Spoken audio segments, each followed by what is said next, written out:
Don మీడియాకు స్వాగతం. CM Sankranti కానుక. పెండింగ్ బిల్లులు చెల్లించేందుకు గ్రీన్ సిగ్నల్.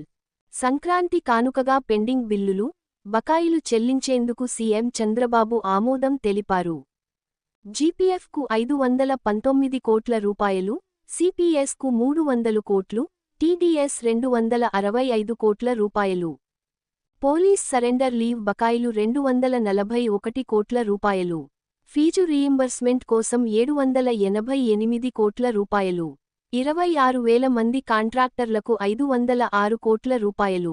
651 కంపెనీలకు 90 కోట్ల రూపాయల రాయితీ. విద్యుత్ శాఖకు 500 కోట్ల రూపాయలు, ఆరోగ్యశ్రీకి 400 కోట్ల రూపాయలు.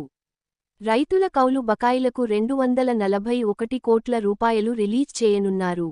విశ్వసనీయ వార్తల సమాహారమే మన డాన్ మీడియా. మరిన్ని వార్తల కోసం మన డాన్ మీడియా ఛానల్ను లైక్ చేయండి, షేర్ చేయండి, సబ్స్క్రైబ్ చేయండి. మరికొందరితో చేయించండి. ధన్యవాదములు.